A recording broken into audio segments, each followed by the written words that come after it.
सिर्फ ये कह रहा हूं, सिर्फ सनातन धर्म के ही सारे त्योहारों के साथ दिक्कत है और उसमें ये एक सिस्टमैटिक जो अपने आप को प्रोग्रेसिव बहुत मॉडर्न लोग बोलते हैं, ये जो एक्सट्रीम लेफ्टिस्ट सोच है कि होली पे पानी बर्बाद होता है मत करो, दिवाली पे पटाखों से सारा पोल्यूशन पटाखों से हो रहा था, अब उससे उठ के दीपक पे आ गया है कि दीपक मत जगाओ, ग्लोबल वार्मिंग हो रही, लाइट मत जलाओ।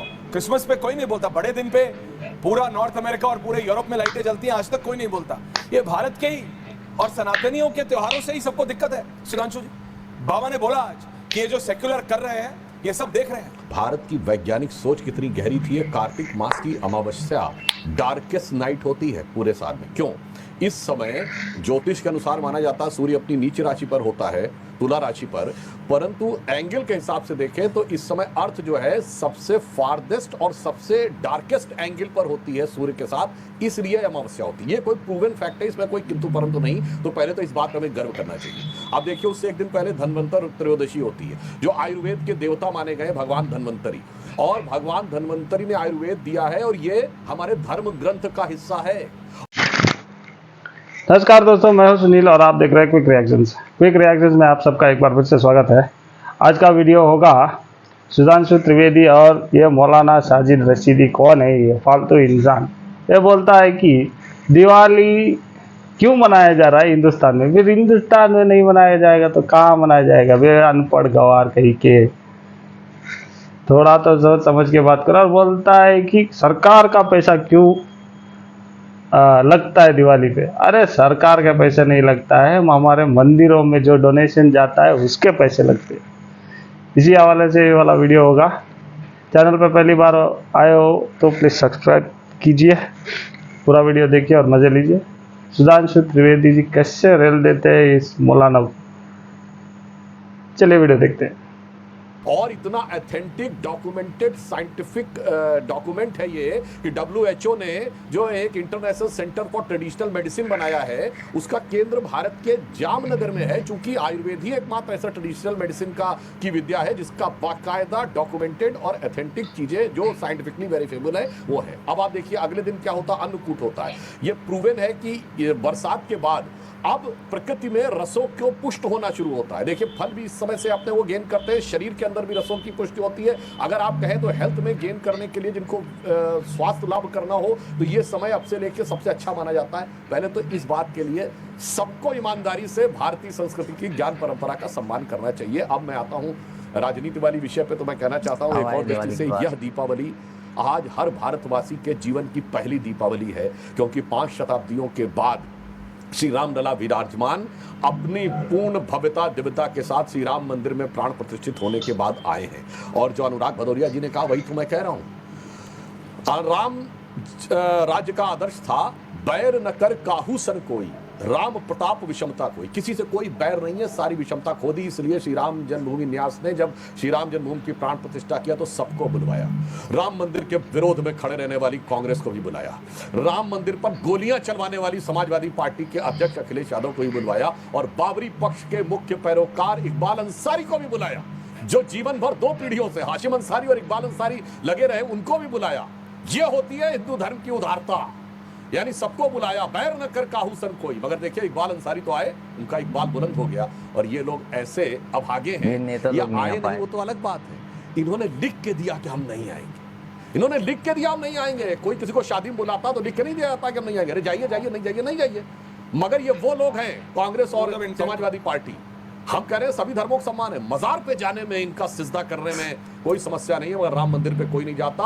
और कांग्रेस तो वो पार्टी है जिसकी 3 पीढ़ियों ने बाबर की कब्र पे जाके सिजदा किया। 98 इंदिरा गांधी और 2005 राहुल गांधी अलॉन्ग विद मनमोहन सिंह।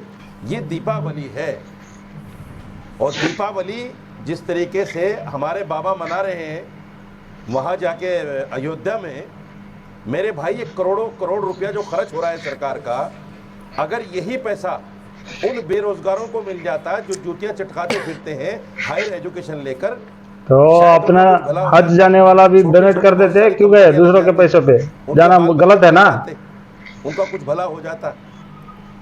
मनाइए आप त्यौहार, कोई मना नहीं करता, लेकिन क्या देश के संविधान में किसी CM या PM को ये इजाजत है कि सरकार का पैसा जाकर लगा दे किसी धार्मिक काम में?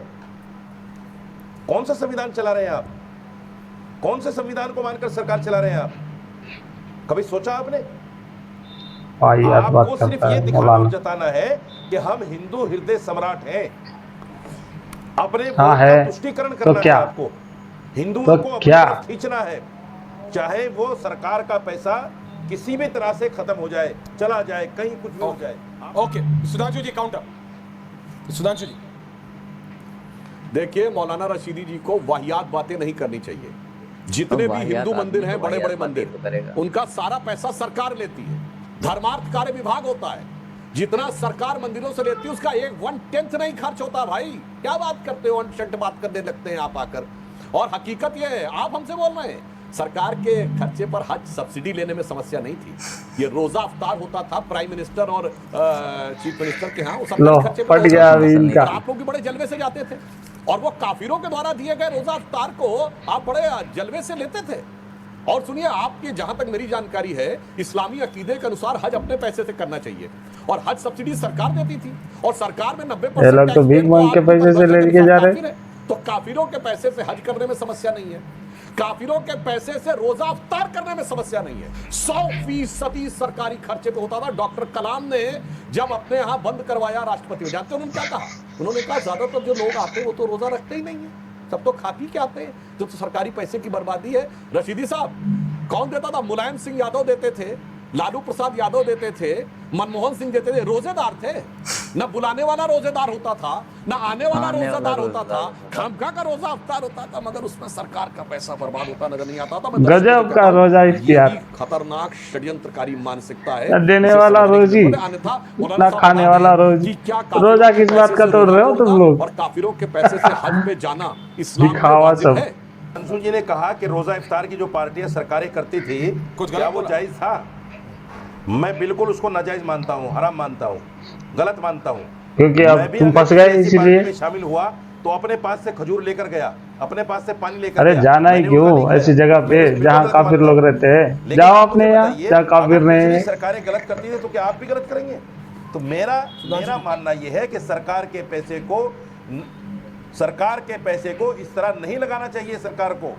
चाहे ओके कोई पॉइंट भी टेकन। सरकार अरे भाई तुमको एक बार बोलने से समझ में नहीं आता है क्या? ये मंदिरों का पैसा है, तुम लोगों का नहीं। लोन तुम लोग लेते हो मंदिरों के पैसे से। रशीदी साहब आप सुन नहीं आगे पाए, देखो आप क्या यार। बोल रहे हैं? आप तो अपनी बात नहीं कर रहे हैं, आपने सुना नहीं।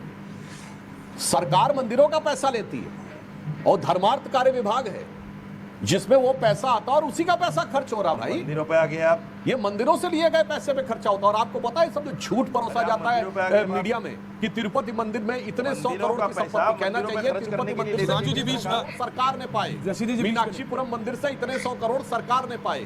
आज जो दीपावली वहां हो रही है, ये सब संवैधानिक है? आप मुझे बता दीजिए, ये देश फतवा तो नहीं से नहीं चलता मेरे अरे भाई। बोल तो गया है धर्मार्थ फतवा कार्य से नहीं चलता विभाग ये है, देश। उसमें ये से देश खर्चा संविधान हो से रहा है। चलता और आप संविधान के मुल्ले अंदर को नहीं कुछ कर रहे समझ में नहीं आता। आप क्या संविधान को पढ़ते हो यार तुम लोग? 10-10 साल संविधान को 20-20 साल चलते हैं। पढ़ते हो मस्जिद में।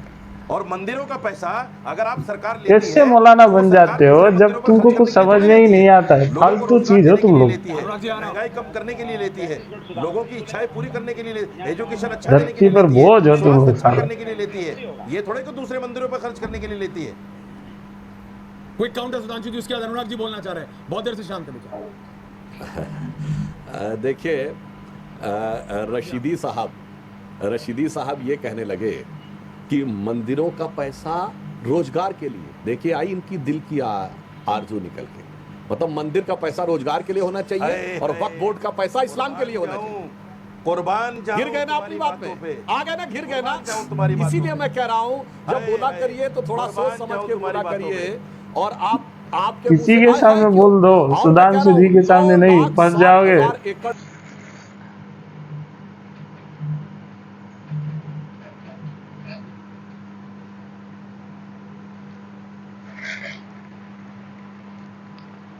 ये तो सुधांशु जी के सामने कुछ मत बोलना, मुंह खोलना नहीं। मुंह खोल दिए तो वो उखाड़ देगा जबान और घुसा देगा ऐसा जगह पे कि पता भी ना चले कहाँ से उखाड़ा और कहाँ से घुसा दिया। कैसे लगा आप सब लोग को ये वाला वीडियो? अच्छा लगा तो प्लीज लाइक शेयर और सब्सक्राइब कीजिए। मिलते हैं अगले वाले वीडियो।